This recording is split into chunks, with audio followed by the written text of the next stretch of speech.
Hello, everybody. Welcome to another episode of Intuition Sundays. So, today we have a very interesting topic. We're going to talk about womb steaming, also called yoni steaming, with my friend and expert Liberty from She is Liberty. Let me see if I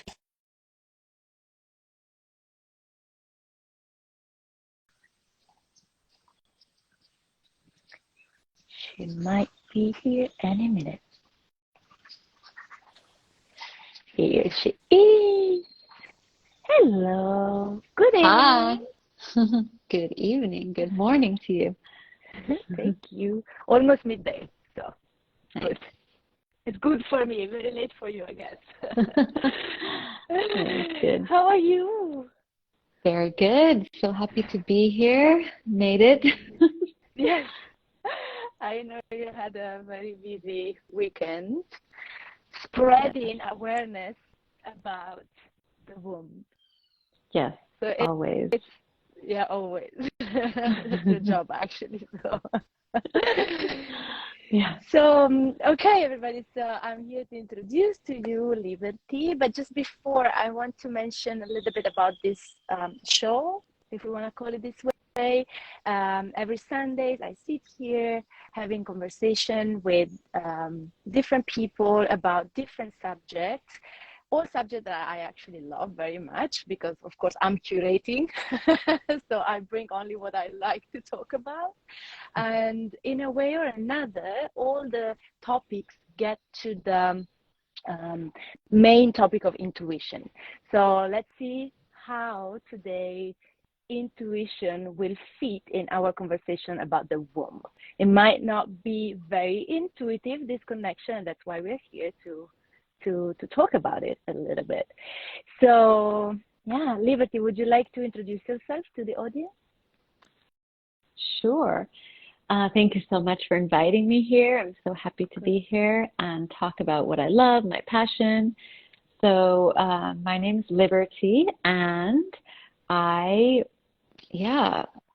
basically live and breathe everything with the womb and try to empower women to become more in touch and in tune with their womb so they can see that reflected in their lives. Because myself, growing up, I had no clue. I was, so disconnected from my womb, from my cycle, that when I discovered it all, it just became something that I felt so deeply within my body, within my everything, that this is what I had to do. This is what I meant to do. So, yeah, that's kind of about me in a nutshell.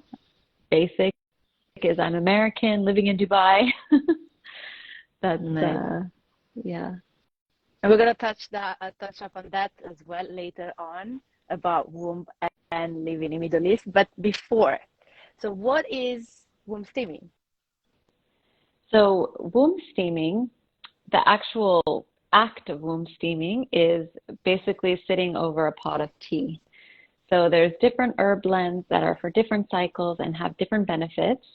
And once the perfect herb blend is selected for you, you add it to some boiling water in a pot, ideally a clay pot, but it can be any pot.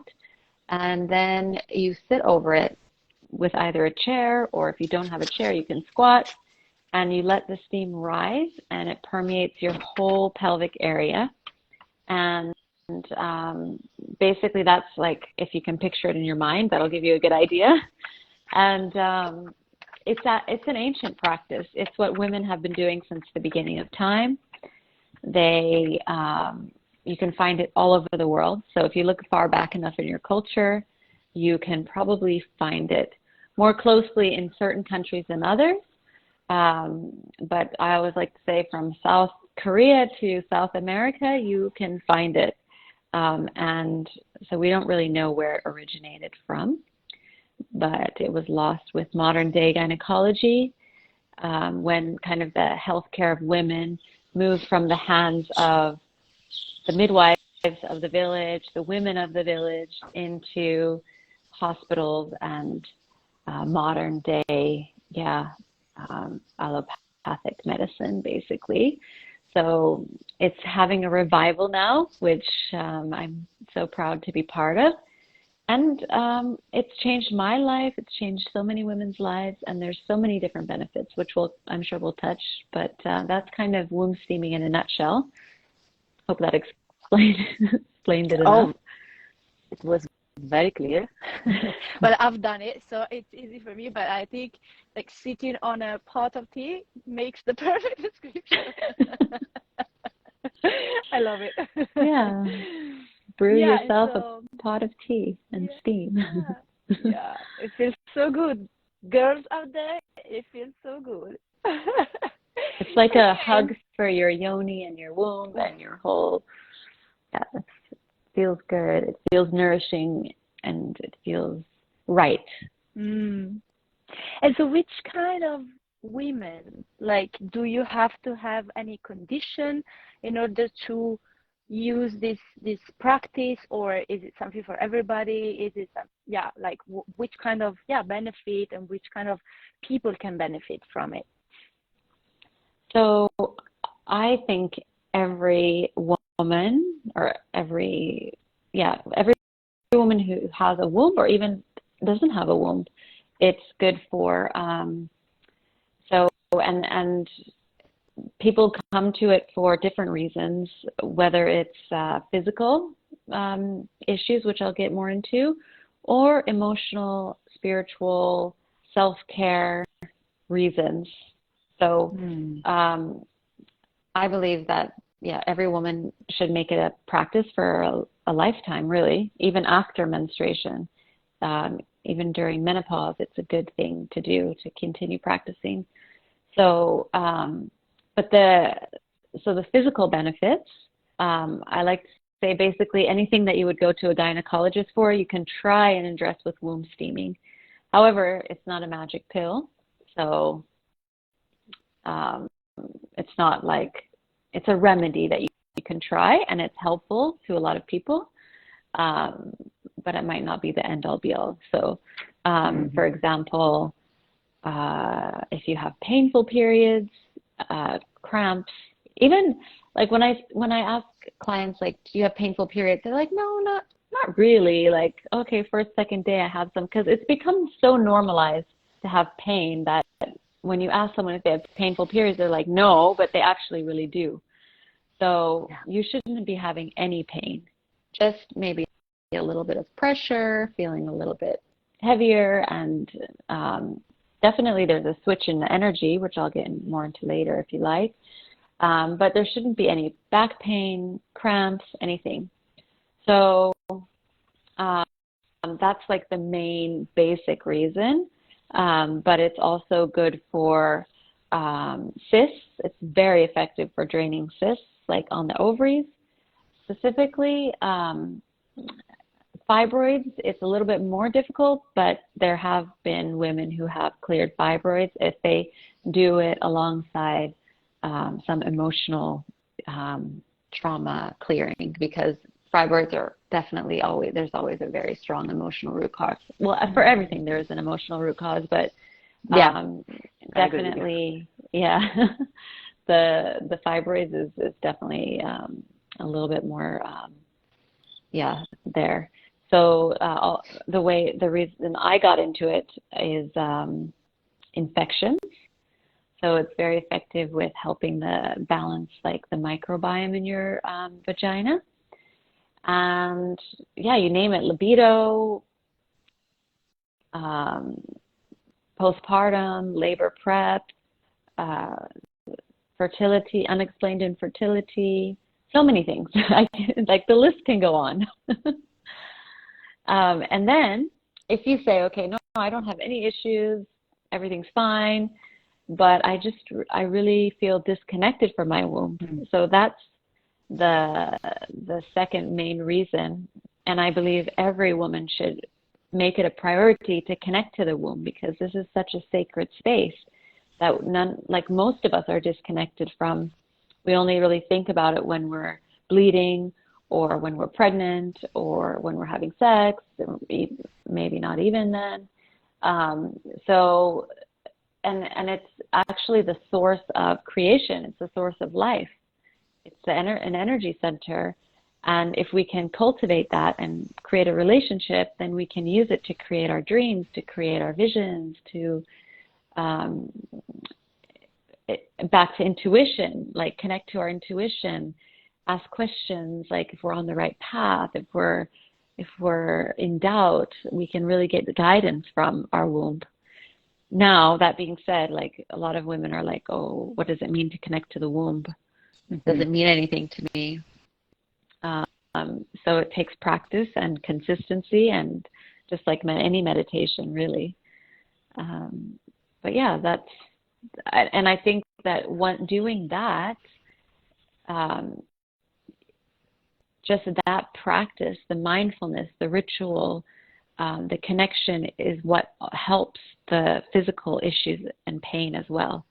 Because, so it's 50-50, like it's the steam, it's the herbs, it all has a physical reaction, but the mindfulness, the connection, the self-care is the other 50%. So yeah, hope that answers your question. Yeah, very thoroughly. I love everything you said, especially because I am on that journey of reconnecting with my womb. And even if I started how long ago my womb steaming? At least 3 years or Maybe 4 years. Before pandemic for sure. I think it was during, because I remember we met at this womb workshop with Willow, and we actually never finished that workshop because of the pandemic, because it stopped. Yes, you are. So, and then right. after that, you came to me. Okay, so yeah, 2-3 years, two. Yeah.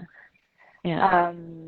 Yeah, and even I like what you said about, this is not like a magic pill, and as every other practice needs regular, dedication, let's say. And so I can say, first of all, I'm not very good at regularly steaming, I have to admit. But now that I'm in Costa Rica, even less. But before I was trying to do it regularly for quite some time. And the reason I came to you was because of the pain.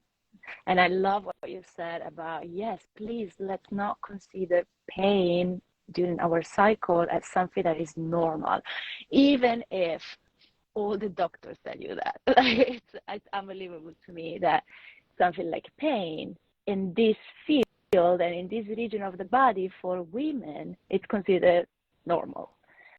In any other situation would be a sign of something, right? Who would say, oh, pain, oh yes, it's like your wrist is painful, or you have pain in your head, like, yeah, it's normal. No, it's not.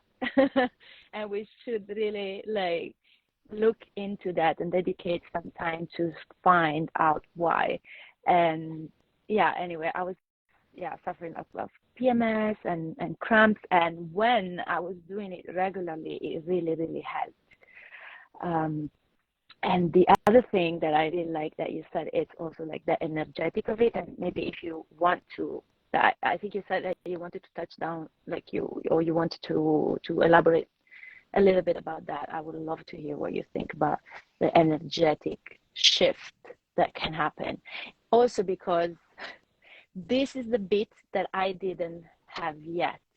And maybe because the lack of regularity and dedication over a long period of time. But for me, even with all the work that I've been doing to reconnect to my feminine side, to reconnect to my sacral chakra, my womb, and both of us, we went all the way to Colombia for a womb healing retreat and experienced the indigenous wisdom, which is very intact, by the way. So if I'm talking a lot, but one thing leads to another. And just to open very quickly that parenthesis about the indigenous culture, in this case, the Colombian, I cannot talk for all the indigenous tribes, but the ones that we've met, they are so, like, the womb is so central in their life, but for men and women, like the they call, like, this part of the body, well, you cannot see, but like, yeah, the womb area, and they call it matriz, which I love the name. It was the first time I've ever hear it, which in a way we can translate it as matrix, as engine, as motor of everything else. So the fact that they are so connected and we are so disconnected, it really struck me. And I'm still struggling with that. Sometimes I feel like I have it, sometimes I feel like I really don't. So, but I'm committed to continue this. And of course, it's because I'm coming from 40 years of disconnection. It's like, of course, it's going to take a while. I think it's all about patience too. But anyway, I leave you the... Yeah, it is all about patience, and it comes in and goes out, like with everything. Like even myself, sometimes I'm just still disconnected. But I have those moments where I can connect, and then I really value that. And so basically, I'm always talking about, trying to find a connection with your womb while steaming, like talking to her, asking her if she has anything to say.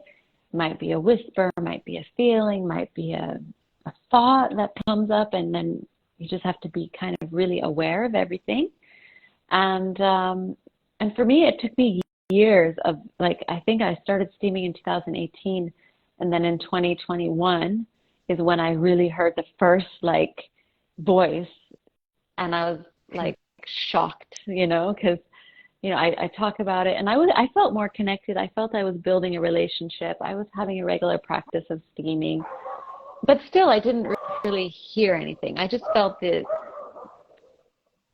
care and the love that I was giving towards my womb. And at the time I was married, and had been married for, almost 10 years, and in a relationship with this man for 17 years. And, through steaming, I was becoming more connected to my intuition, to my purpose in life, really going for what I was passionate about, my desires, my dreams. And as I was becoming stronger as a woman, as a person, as me, things were shifting so much in my relationship. And then one day I just had this strong, it was, I can't say it was a voice, but it was this feeling in my whole body, and I knew it was coming from my womb. And it was the message of, I want out. Just those words, like, I want out of this marriage, of this situation. And I was like, I was really shocked. And I didn't know what to do with that. But the first thing I did was I put my hands on my womb and I said, I hear you.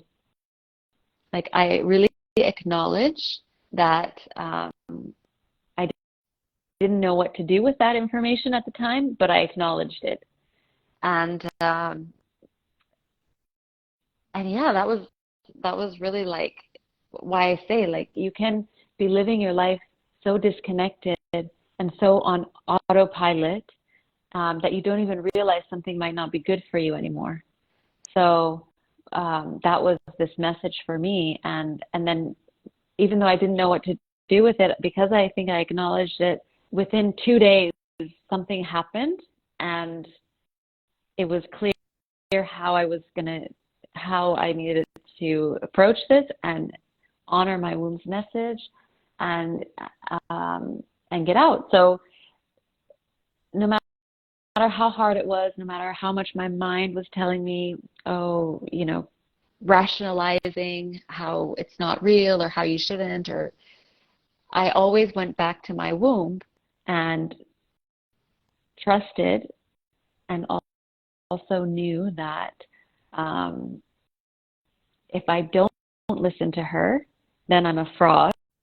And if I don't listen to her, then that's it. I can just become, I'll stay on autopilot for the rest of my life. So I just wanted to share that story when you say about the energetics, when you asked about the energetics, because I think that's really important to hear like a real story. And I have many from also clients that have, another one is a girl who was adopted. She had come to me for acne and had some gut issues, and she started steaming. And as soon as she sat on the steam for the first time, she literally experienced her birth, which she knew nothing of because, because she was adopted. She didn't know anything about it. She didn't know her birth mother. So when I heard that, I was like, whoa, that's so powerful, so powerful. So just that trigger, that activation had given her that almost kind of closure or opening, in a sense, to how she came into this world.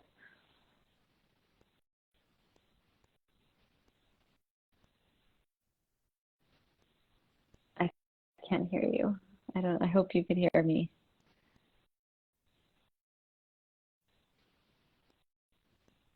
No, I cannot hear you. Sorry. Okay, yeah. Sorry. It was me. I muted myself because there was the dog barking and I forgot. Oh. I wanted to ask you, what about the acne? Did it clear? Yeah. And again, like not just from the steaming it cleared, but she had been doing many other like gut protocols and emotional work, and so it did clear. And I've had other clients that it cleared, like by doing like traditional Chinese medicine, really cleaning up the diet, doing some emotional work, and then steaming is like the last icing on the cake, to really support that. And yeah. Amazing. I love to hear stories of healing, especially if they are emotional and energetical. And I mean, I think we can say that even just the simple act of sitting on something that is like warm, that is like a hug, right? Like this herbal scented hug that is happening, like it relaxes the whole area, and we know that that's an area that holds so much contraction, so much shame, so much fear, right?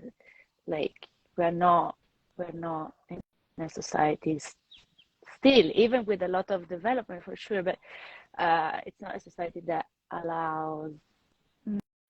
There are still many taboos, let's say, about the whole area, and so just feeling that relaxation happening, I think it let go of a lot of resistance that can be physical, that it can be emotional, many fears. Like those 10 minutes, 30 minutes of steaming can really signify a big release for many people that never ever felt alive down there.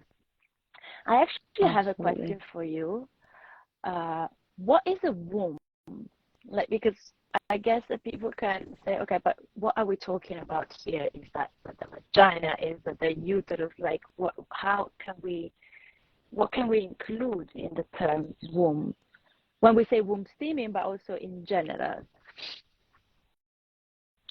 So, the womb is the uterus in a physical way, and steaming is actually also in many places called yoni steaming, vaginal steaming, because it does hit the yoni, which is actually, the yoni is the whole reproductive kind of area of the woman in Sanskrit. So the vagina, the canal, the cervix, the womb, everything, from what I understand. But the reason why I chose to go with womb steaming is because my focus is really on the womb and the menstrual cycle being the uterus and the the cycle that we all have as women. But it really encompasses, like steaming really encompasses everything. But the womb is also energetic. The womb is, so there's a lot of women who have had a hysterectomy that does no longer have a physical womb. And they can still benefit from steaming because the womb is the energetic, almost like the sacral chakra, the energy of creation, where life is created for women. We have, the sacred waters, the ovaries, and the place where, you can create physical babies, but also dream babies. Create. The matrix. Create. Not The matrix, yes. Yeah. Exactly. Yeah, the engine. And I think that's why the indigenous refers to the men area too. Yeah. Yeah, men have it as well, right? Yeah. Like So that energetical. Talking about, okay, I want to go in two different directions. I don't know where to go first, but okay, let's talk about the indigenous. Like, how was your experience in this womb healing retreat that we did in Colombia? Like, what was the main not takeaways, I don't like the word takeaways, but for lack of a better word, but I think you know what I mean. Like, how was your experience? What brought you, like, in terms of additional knowledge to what you already know on a personal level, but also on a professional level, maybe?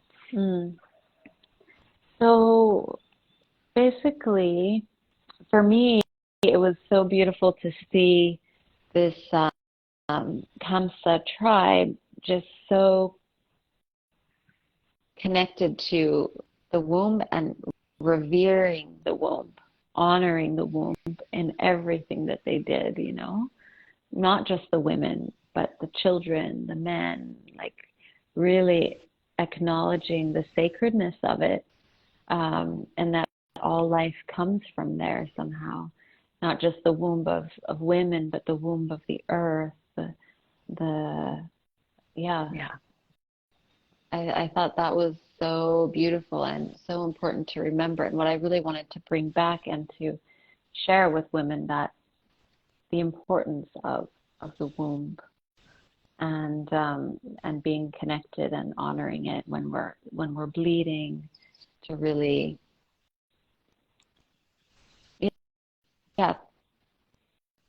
have so much gratitude for everything it does for us, without even, like, we're so we easily forget how magical our body is, and the symphony of hormones that's happening in our bodies, and we can just so often, neglect it, or have bad thoughts around it, or feel inadequate, or feel like our body is failing us. And so that's what I really saw in them, was that they really honored it no matter what, and gave it the space, from the, what is that belt called? I can't think of the word right now. The tombiach.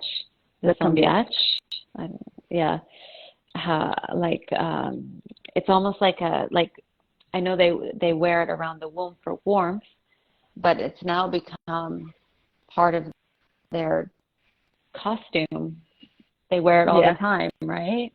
So it's always present in every day that they have this womb, and that they need to keep it warm and to honor it, and to it's just so beautiful. That's basically what I learned. For me also was this gratitude toward the mother, the matrix, the mother nature, like all that, like it was really in our face, like in every single dialogue that we were having with them, or conversation or speech that they were giving. There was always this gratitude, that they were even opening their speeches with, okay, we're grateful that you're here, we're grateful for Mother Earth, right? Like it's really something almost becomes like um yeah, like it's not formal, but almost, because it's so ingrained in them. And I was really um yeah, I loved it. I loved it actually. And I wanted to say, yes, I wanted to say another thing. That remember when we did this like womb steaming again? It was like a full, almost a full body steaming, and a womb massage with this woman that is like a traditional midwife in the tribe. I remember when she said, "Oh, well, but when just one of us has the period, that it was her and the family, like a group of 4 or 5 women. If just one of them has the period, they will not offer this treatment because it's very, as you said, revered as a time of the month where the energies are really exploding in a way, and so they're very aware of it, and they will not perform any healing treatment. They will not touch other women because of that. And I think I can find this as a practice appearing in different tribal culture or ancient culture. Like, for example, in the Buddhist temple, you cannot enter if you have your period. I remember back in the days, but I was totally unaware of this. I was taking it as an offense. Yeah. Right? Or like in yoga. In yoga, you are not supposed to practice asanas if you have your period, if you're on your moon. And again, I was like, why? Like, why they don't let me do that? Why? I'm perfectly capable of doing exactly the same thing as men or as in other week of the month with my period. Why not? So I was really taking it as a, who do you think you are to tell me what to do or not to do on my period? And then everything shifted. The more I was reading about it, connected about it, steaming, I completely shifted my perception. And actually, I find that this is great wisdom, because it's allowing women to really pause, listen, to like be removed from society and expectations and work during those days. And it's amazing, because in those days, if we really, really listen, we don't have the same amount of energy, like physical energy, but also like emotionally we can be a bit different. So I absolutely love it now, this respect. And of course, it's the problem is that it's super disrupting, right? Like in our society, where you're expected to work the same way every day, do the same amount of time in the office, if you're in the office, right? Like, it's not, our society is not built to allow this pause for women. But also because it's not, you cannot schedule that unless you're like perfectly on time every 28 days. It's very difficult for you to schedule it. And so it is disrupting, and I love it for that. Yeah. No, it's true. It's hard because we live in a world that it's not like you plan your life every day. Like, and I talk about like slowing down on the period and changing your lifestyle, and because we're more intuitive and it's good to slow down. But even this month, like, I'm not slowing down because I have commitments, like, and life goes on, but still I try to be a little bit more gentle, maybe take a bath, slow down a little bit more. The more you can do it, the more you'll see a change in your overall energy during your cycle. So, but yeah, I was the same. Like, I was also unaware. Like, when you hear about the red tent and like women were separated, I was like, how dare they? It was so awful. But now I understand that it wasn't because of that. It wasn't because you're dirty. It wasn't because you shouldn't be. It's so much deeper than that, and so much more beautiful than that. So, yeah. And there was this campaign of, like, I remember saying, like, I can do anything while I'm bleeding, like, just something, I don't remember exactly the words, but now I'm like, oh my God, that's so awful, because it's total not the right message to portray. It's not because we can't, it's just because we should, I don't like to use the word should, but it's beautiful to be able to give yourself space to connect to your intuition that we have when we're on our period. Exactly. Yeah, and one of the other practices, actually, can be a question for you, like which other practices do you suggest together with the womb steaming that could help us connect more with the womb? So I think, movement is always good, like moving, like embodiment practices, moving your hips, connecting to the flow of energy in that area is really super powerful. Connecting to the womb, like meditation. There's so many different practices I remember that you can do. You said to me the other day, which I found brilliant, you said singing. Oh, yeah. Good thing you remember that, because I totally forgot.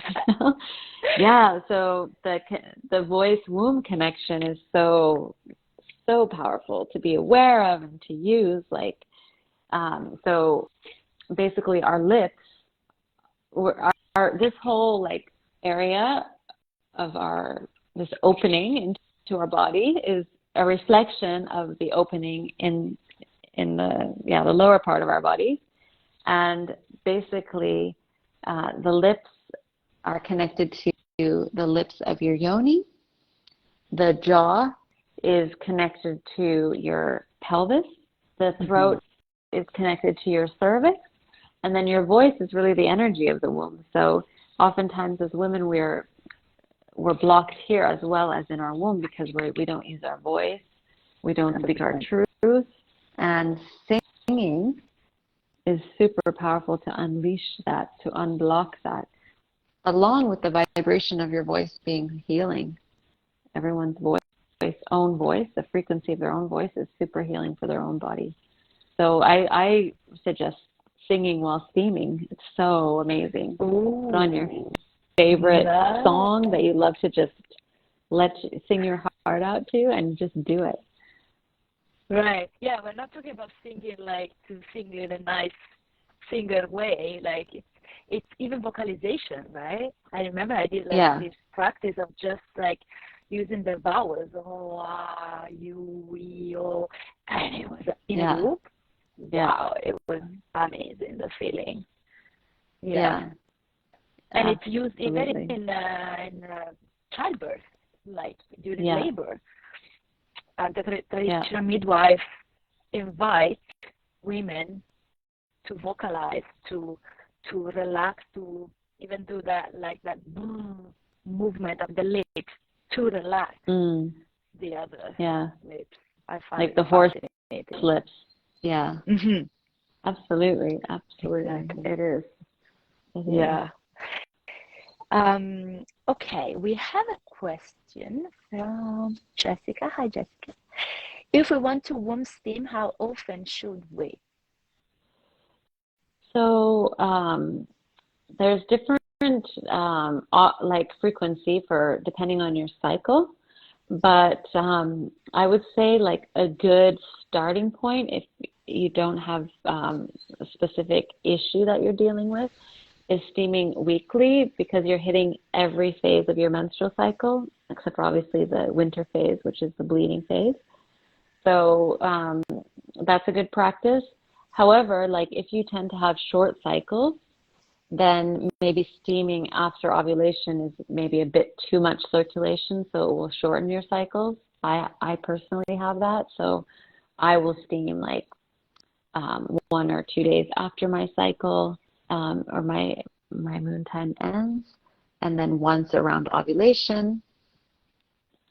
But if you have like endometriosis or extremely painful periods or cysts that you're trying to get rid of, then I really recommend booking a consultation so I can recommend a plan or a schedule to follow specifically for you and your period. But for like the basic, that's good. And if you have nothing wrong and you don't want to steam weekly, then you can just do maintenance, which is once after your period ends and maybe once before if you feel like it, like around day 25 of your cycle. And also the herbs that you give are different depending on what. So exactly. So the herbs, I have 3 different blends that I use. One is called You Empower, which is a strengthening, gentle blend for the womb. And it's basically the first indication for that is the length of your cycle. So if you have a cycle that's 27 days or less, then you would select that herb blend. Because we want to have around a 28 to 30 day cycle ideally, because that's the average cycle of the moon. And then I have You Renew blend, which is a cleansing blend, which has more herbs to increase the circulation. And that's good for if you have a normal cycle or a long cycle. So if 28 days or more. And then I have a cooling blend, which is for women who have dryness and heat, so hot flashes mainly. And those basically everyone almost falls into that. There's also a disinfecting blend, but my first indicator is usually the length of the cycle, so it falls into the first 2, the You Renew or You Empower. Yeah, I wanted to talk about it because it's not that any blend or any herb would work. I mean, of course, nothing will happen, I guess, if you use a herb that is not exactly for your case, but if you can match good plants for what you need, you just then you want to be careful that you don't have like too many circulatory herbs if you have a short cycle, so it can cause your cycle to become too short, so like the herbs are important, but that being said, like if you just want to steam with like basil because that's what you have in your kitchen cabinet and you want to try it, like that's what I did when I first started. So I did Himalayan pink salt and basil and just steamed with that. But ideally it's good to get a blend that is perfect for your cycle. Yeah. So you can have the best benefit. Yeah. And is it safe? I know that's the most common question that people ask you. Yeah. So it is safe. There's a few like contraindications and sensitivities that we should screen for. So basically, if you're pregnant, you shouldn't steam unless you're past like 37 weeks, which is when you can start steaming for labor prep. But before that, it's not advised. If you're trying to get pregnant, I wouldn't steam after your ovulation and you've had intercourse to conceive. If you have certain types of birth control, like tube, I don't know how to pronounce it, coagulation, I think is what it's called, but where they burn the fallopian tubes because it produces scar tissue, and steam has been known to dissolve scar tissue, so it might kind of deem your birth control not very effective. And the same with this Nexten implant, which is an implant in your arm, that's a birth control. It's also not advised to do it then. But many people ask if it's okay to do with an IUD, and yes, it is. Just to only 10 minutes is good. And then the sensitivities are basically what would indicate that you should steam for only 10 minutes, which is any kind of heat signs, which are like frequent infections, hot flashes, night sweats, short cycles, so 27 days or less, HPV, herpes. So you can still steam, but you just want to steam with a mild heat and only for 10 minutes. The other thing that people ask, like, about the safety is, can they burn themselves? And of course, it's possible to burn yourself if you steam with it too hot, too close to where you're sitting. But you just need to kind of use common sense, like you do with everything that's hot. And if it starts to hurt, if it starts to feel too hot that you're uncomfortable, like, don't sit there and like bear the pain because you think it's going to work better. Like, get up. It's supposed to feel really nice and warm and comfortable. And the other thing is that people are concerned about is that it might cause infections because it's heat, introducing heat and dampness into that area. And unfortunately, there hasn't been any really scientific evidence backing this up, but there's a lot of anecdotal evidence that women with infections, myself included, really benefit from steaming. So somehow it balances the pH and somehow it keeps everything properly functioning. So, it's a little bit like if you have an active infection, I've found in my experience that it's a little bit harder to clear that unless you have like a lot of patience and commitment with steam. But if you don't have an active infection and you are prone to infections like I was, then a regular steaming practice can prevent infections from happening. So yeah, hopefully that answers. I don't think there's going to be ever real proper studies on this because it's not convenient for the current healthcare system to tell women, oh, you need just some water and some herbs, and you sit on it, and maybe your infection will go away. Probably, like, a bunch of other things will go away. So if you're looking for, statistics and studies backed up by university of this and that, forget about it. But I think it's also another good thing because it forces you to sit with yourself, observe, listen. How does this sitting on a tea make me feel? Like, how does this taking 10 minutes at the end of every cycle make me feel, make it something that you can assess yourself. I think that's the best way to tell if it's good for you or not. Right? Exactly. Yeah. If it doesn't feel right, use your intuition. Like, if you hear about this and you read about it and you're like, no, and you're concerned, I want evidence and all this stuff, which is totally fine, then maybe it's not for you. But if you hear about it and you're like, wow, that sounds like makes sense to me and it sounds like something I want to try, then try it. And maybe you do it and you don't like it and then you don't do it more. Or maybe you do it and you love it and you continue it as a practice for life. Like, I had one client who was like, did it for the first time and it just made me laugh so much. She's like, oh my gosh, it felt amazing. She's like, it felt so normal.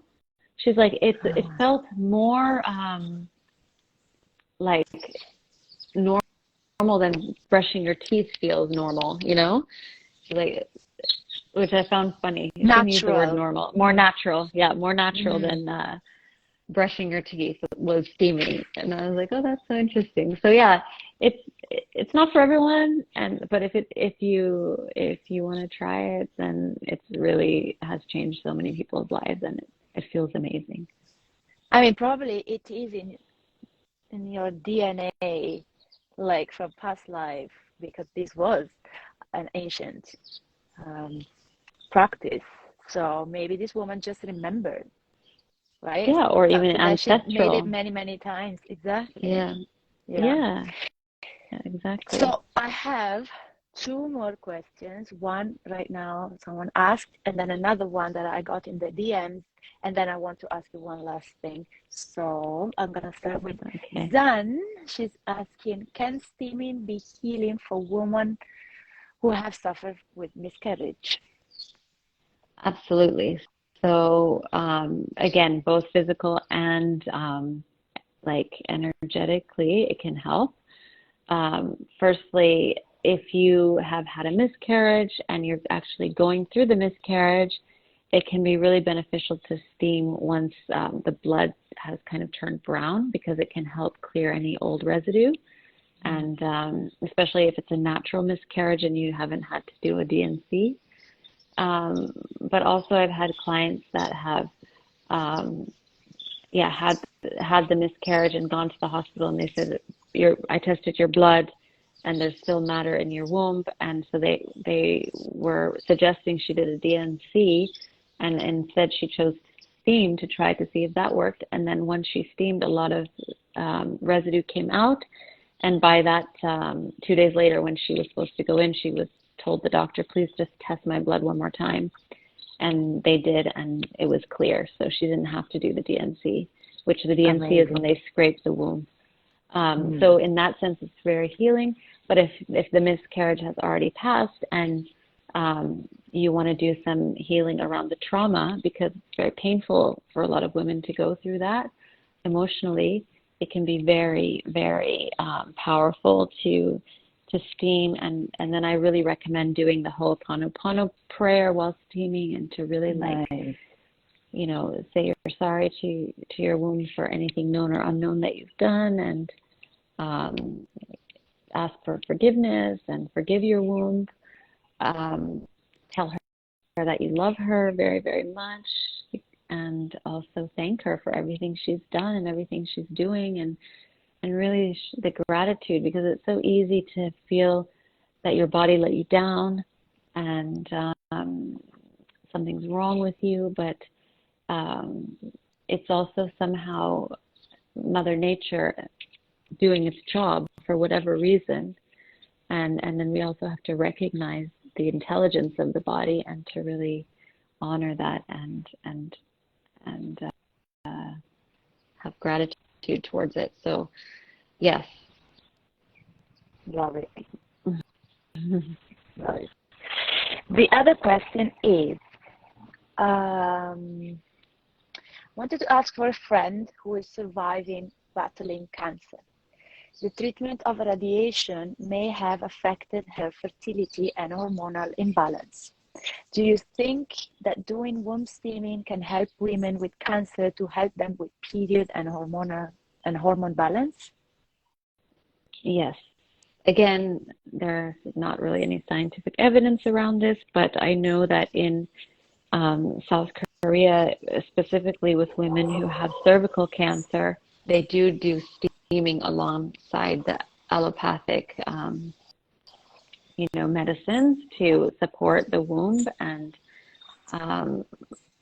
then also I've had a few clients that have gone through chemo and through cancer whose periods went missing, and they, the doctor said they were in menopause, basically. And then I created a plan for them using, the moon, and kind of mimicking the cycle, even though she didn't have one, with steaming, with cyclical living, and she got her periods back. So, who knows if they would have eventually come back on their own, or if it was really this. Like I like to say it is, but because we don't have, again, the absolute truth evidence, or that's not necessarily the truth, but I like to say that really, really helps.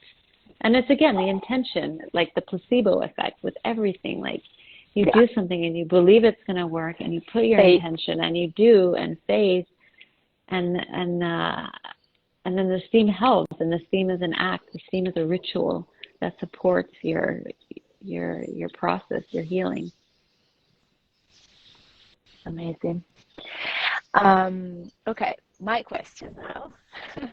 I'm going to wrap it up, but I think it's quite interesting to talk, because, when you change your career from, corporate office job into this one, like a womb.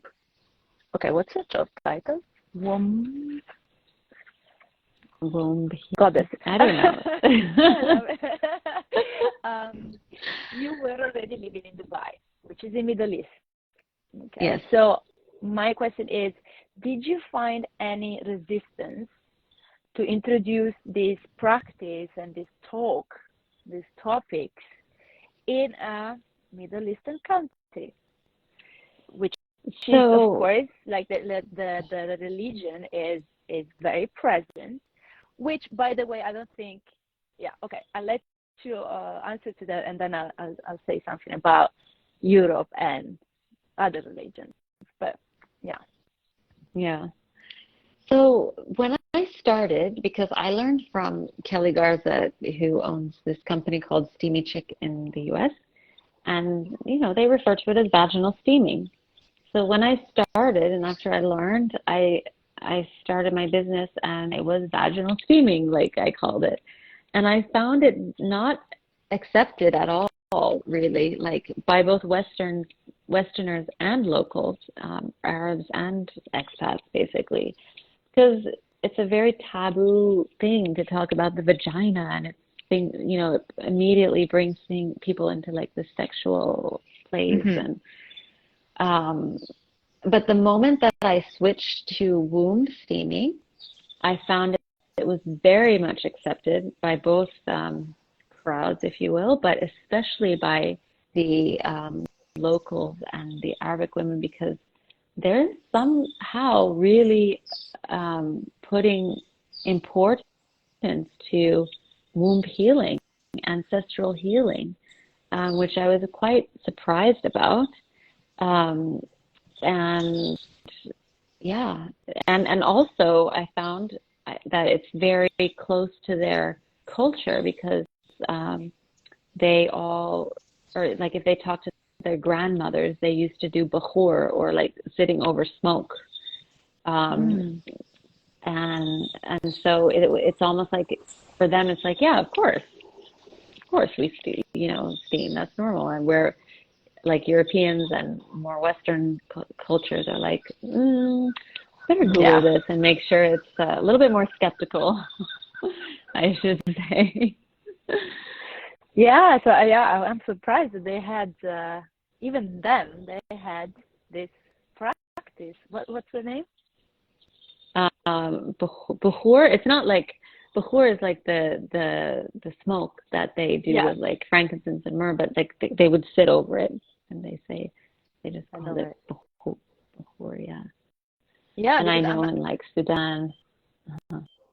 Yeah, I'm asking this question because we tend to think, because it's it's a Muslim culture, then there is such a taboo around this women stuff. But actually, I find that Catholicism and Christianism but I'm from Italy, so it's very present. We have the Pope there, right?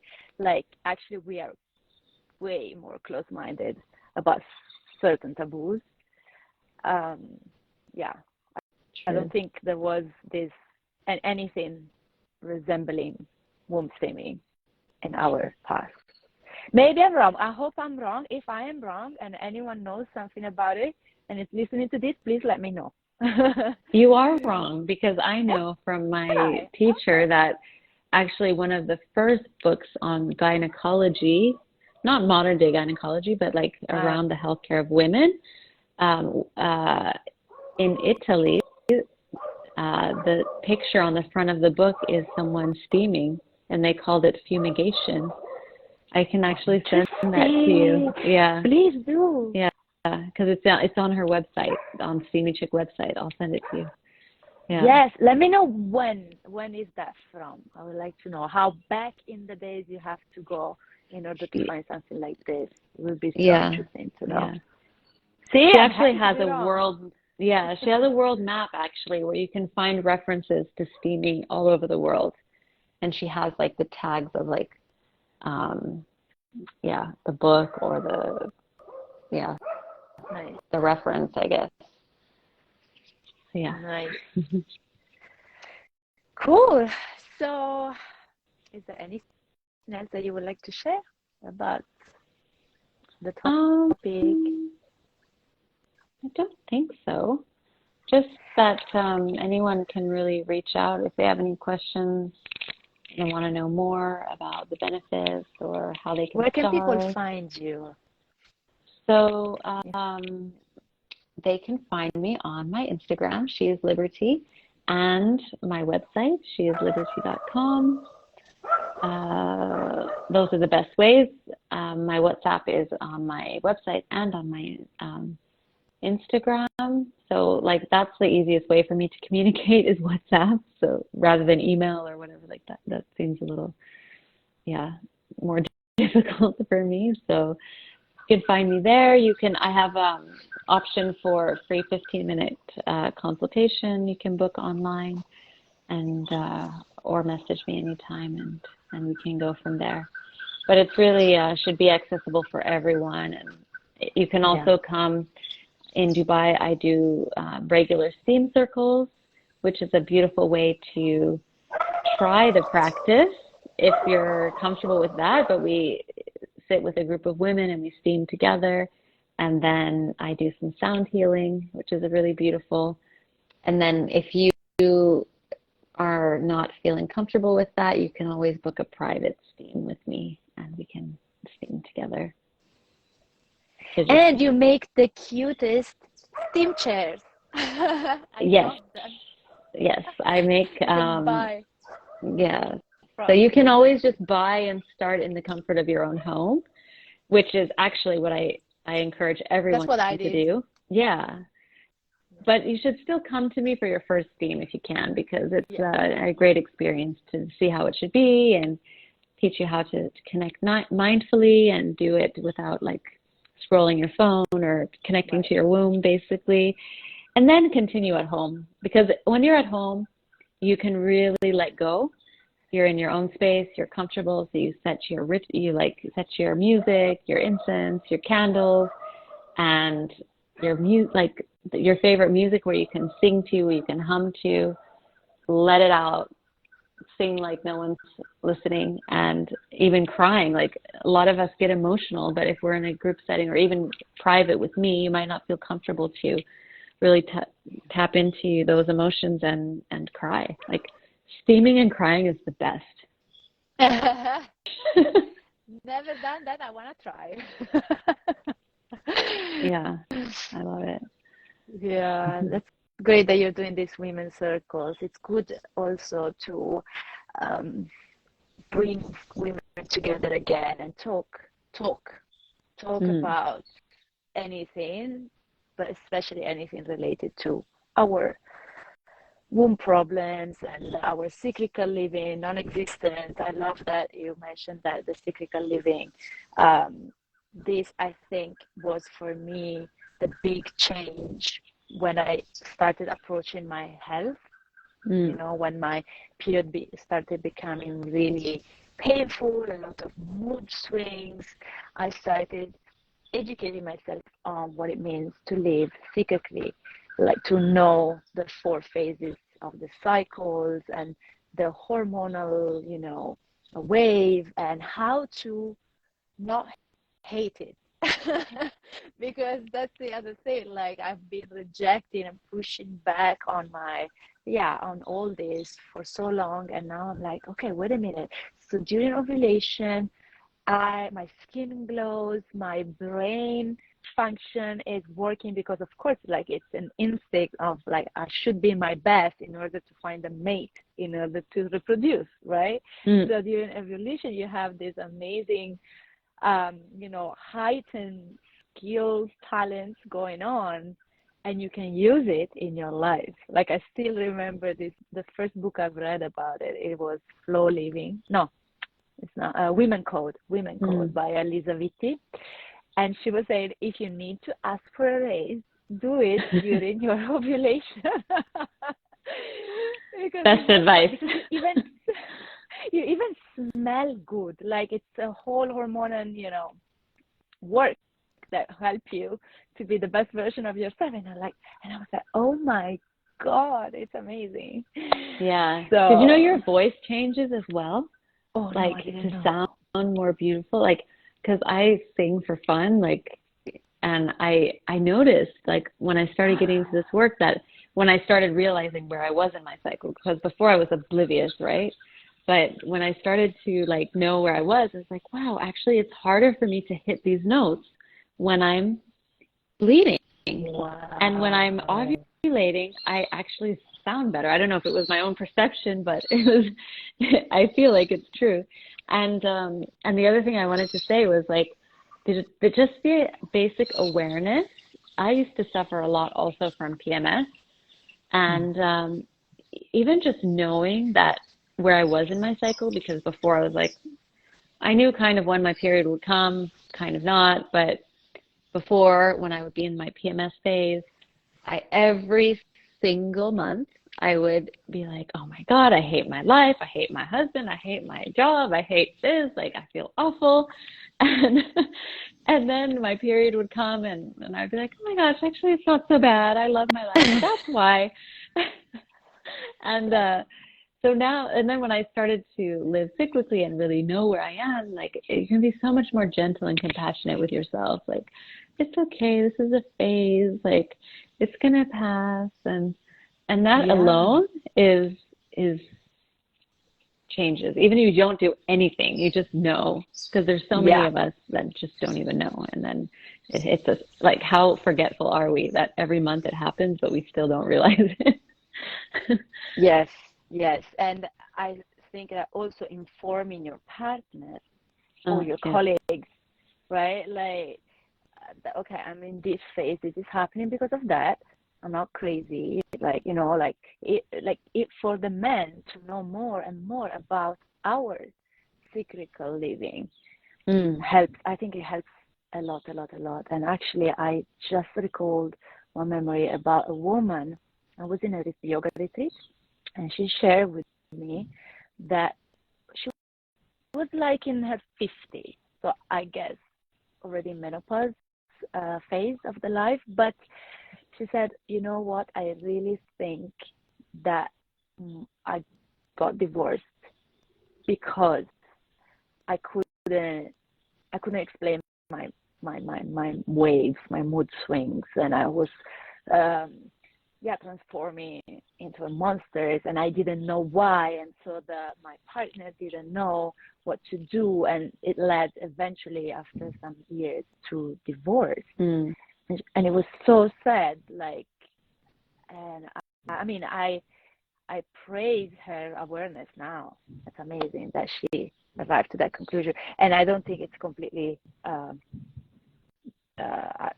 untrue. Probably probably it's true what she shared, and it's a shame. It's sad that we are not understood. That first of all, we have to understand ourselves, educate ourselves, know ourselves, and then we can explain 100%. the man. 100%. Yeah, I agree. And they will understand. Yeah. Okay. So maybe, do you mind to, in the comments when I publish this, put your favorite books about this, about educating ourselves on this? Sure. I will share mine too. I think it's good resources for especially women that don't know where to start, to complement the womb steaming and everything. Yeah. Yeah, definitely. Okay. Thank you so much for having me. Thank you for being here and talk about this. I loved it. And I'll see you guys next Sunday. There won't be an episode. So I'll see you in 2 weeks.